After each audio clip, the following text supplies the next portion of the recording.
She texted me at 8:12 p.m. I'm marrying someone else. All communication through my lawyer. No punctuation. No emotion. Just execution. I stared at the message until my phone screen dimmed. Then I replied with a single word. Understood. By midnight, the house deed was in her name.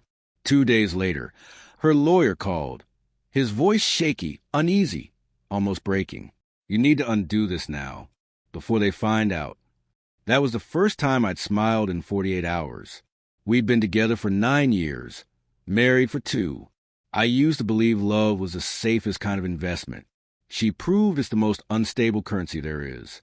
She was a litigator, sharp, relentless, magnetic in the way predators are. I fell for her confidence, her control, her ability to read a room before anyone else. I didn't realize she was studying me too, mapping weaknesses, testing limits, pushing boundaries. It started subtly.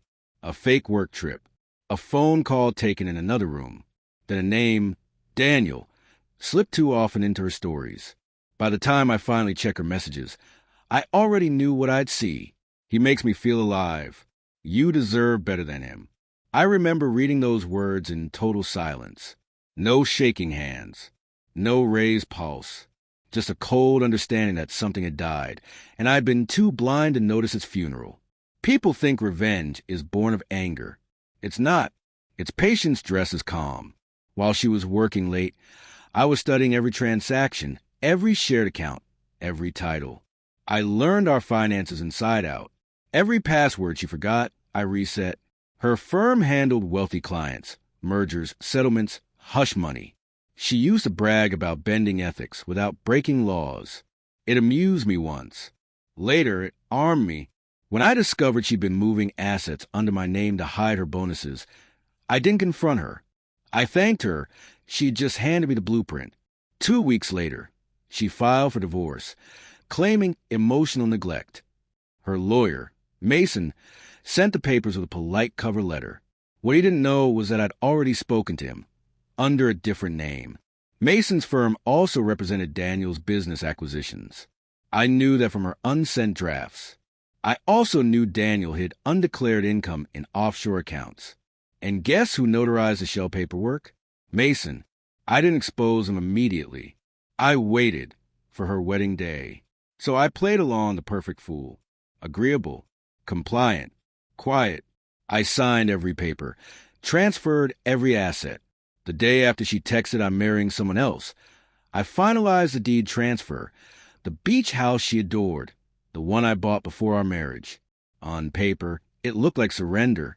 In reality, it was a trigger. Here's the thing about property transfers.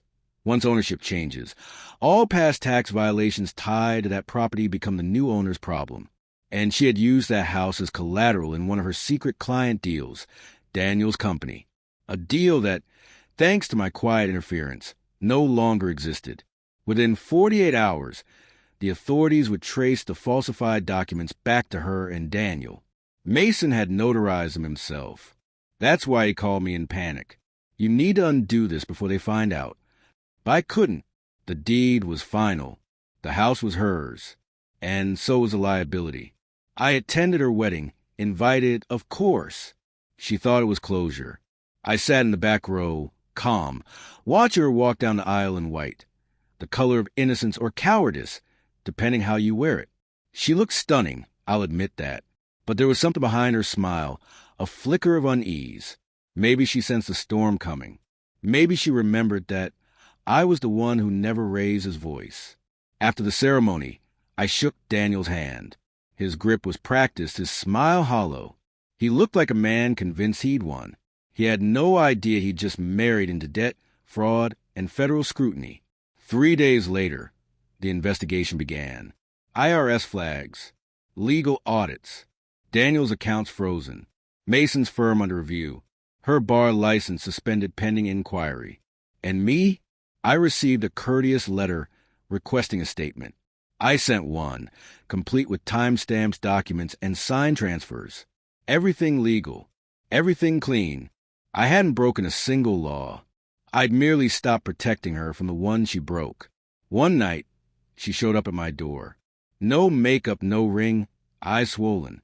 She stood there trembling, as if words had become too expensive. "I lost everything," she whispered. I looked at her for a long moment. "You didn't lose it," I said quietly. "You traded it." She wanted to know if I'd done it. If I'd set her up. I said nothing. Silence cuts deeper than confession. Before she left, she asked one final question. "When did you stop loving me?" I thought about it. The night she lied, the message I read, the wedding I witnessed. "No," I said, "the moment you underestimated me." Now, months later, that beach house sits empty. The sea slowly eats away at the edges of the land she thought she owned. Her name's still on the title, but the government holds the keys. Mason suspended. Daniels indicted. She's vanished from social media, probably rebuilding somewhere new, weaving the same lies for someone else. Me? I still get letters from her old firm, settlement offers, pleas for clarification, attempts at negotiation. I never reply, because this was never about punishment. It was about precision. She wanted everything. I gave it to her, just not the way she expected. When she wrote all communication through my lawyer, she didn't realize her lawyer had already been my final conversation with her.